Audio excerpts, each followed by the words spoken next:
तस्मिन् चन्द्रमसमावाक्या ओम चन्द्राय नमः ओमाप्यायस्व समेतुते विश्वदस्सोमवृष्णियं भवावाजस्वचन्द्रये अत्रावाहित मंडलत्रयाधिष्ठान देवताभ्यो नमः ధ్యానాది సకలోపచారాన్ సమర్పయామి.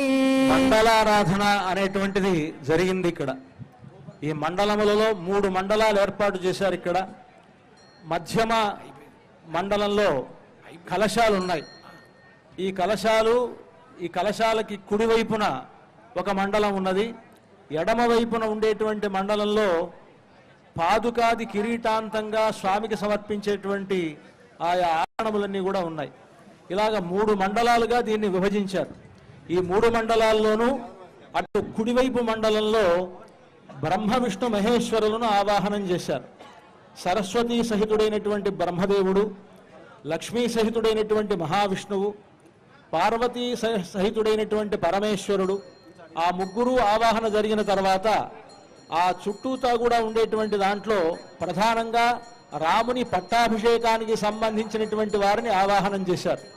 వామే భూమిసుత పురస్తు హనుమాన్ పశ్చాత్ సుమిత్రాసుత శత్రుఘ్నో భరతశ్చ పార్శ్వదళయో వాయువ్యాది కోణేషు చ సుగ్రీవశ్చ విభీషణస్తు యువరాట్ తారాసుతో జాంబవాన్ మధ్యే నీల సరోజ కోమల రుచిం రామం భజే శ్యామలం అని సందర్భంగా ఎవరెవరినైతే ఆవాహన చేయాలో వారిని ఆ పట్టాభిషేకంలో రాముడితో పాటు సీతమ్మ వారు, ఆ తర్వాత విభీషణుడు, సుగ్రీవుడు, జాంబవంతుడు, హనుమంతుడు, అంగదుడు, లక్ష్మణ భరత శత్రుఘ్నులు వీరందరినీ కూడా ఆవాహనం చేశారు ఆ మండలంలో. అలా ఆవాహన జరిగిన తర్వాత మధ్యమ మండలంలో దాంట్లో కలశాలన్నీ ఉన్నాయి. ఆ కలశాలన్నింటి 9 కలశాలు ఏర్పాటు చేశారు. ఆ 9 కలశాల్లో ఆగ్నేయ కలశంలో గంగను, తర్వాత నైరుతి కలశంలో కృష్ణానదిని, వాయువ్య కలశంలో గోదావరిని, ఈశాన్య కలశంలో కావేరీ నదిని ఆవాహనం చేశారు. మధ్యమ కలశంలో పూర్తిగా 500 నదులు అంటే 500 నదులను ఆవాహనం చేశారు. అలాగే తూర్పు దిక్కున, దక్షిణం, పడమర, ఉత్తరాల్లో ఉండేటువంటి కలశాల్లో సముద్ర జలాలను 4 సముద్ర జలాలను ఆవాహనం చేశారు. 4 వేదములను ఆవాహనం చేశారు. అలాగే వాటితో పాటు వాసుదేవ, సంకర్షణ, ప్రద్యుమ్న, అనిరుద్ధులనేటువంటి దేవతలను 4 దిక్కులలో ఉండేటువంటి కలశాల్లో ఆవాహన చేశారు. అలాగే విదిక్కుల్లో ఉండేటువంటి కలశాల్లో పురుష, సత్య, అచ్యుత, అనంత అనేటువంటి దేవతలను ఆవాహనం చేశారు. అలాగా ఆ కలశాల్లో వీళ్ళందరినీ ఆవాహన చేసిన తర్వాత మధ్యమ కలశంలో భద్రాచల రామచంద్రమూర్తిని, సీతాలక్ష్మణ సహితుడైనటువంటి భద్రాచల రాముణ్ణి ఆవాహనం చేసి ఆ కలశములన్నింటినీ కూడా అక్కడ ఆవాహన చేయడం జరిగింది.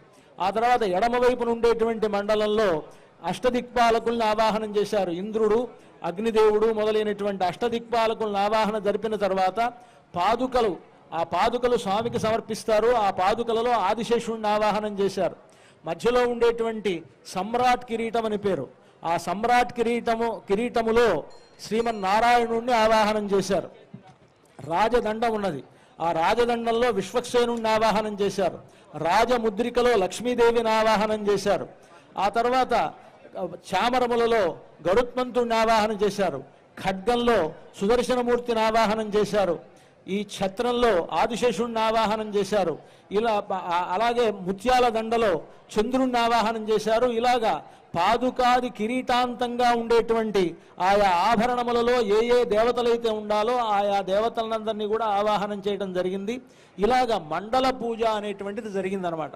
అంటే ఈ మండలములలో 3 మండలములలో ఏ దేవతలు ఉండాలో ఆయా దేవతలకు సంబంధించినటువంటి ఆవాహన జరిగిన తర్వాత ఆ ఆరాధన కార్యక్రమం జరిగింది. ఇప్పుడు మనకు స్వామివారికి అలాగే ఈ కలశాల్లో ఉండేటువంటి దేవతలందరికీ కూడా అష్టోత్తర శతనామార్చన అనేటువంటి దాన్ని చేస్తారు. ఈ పట్టాభిషేకోత్సవంలో భాగంగా రామ షడక్షరీ సంపుటితమైనటువంటి నామములతోటి ఇక్కడ స్వామివారికి ఇక్కడ కలశాల్లో ఉండేటువంటి స్వామికి ఆరాధన జరుగుతుంది. ఆ పూజలో మనమంతా కూడా పాల్గొంటాం. ఆ అష్టోత్తర శతనామం చెప్పినప్పుడు అందరం రామనామాన్ని చెప్తూ ఆ అష్టోత్తర శతనామ పూజను మనం కొనసాగించుకుంటాం.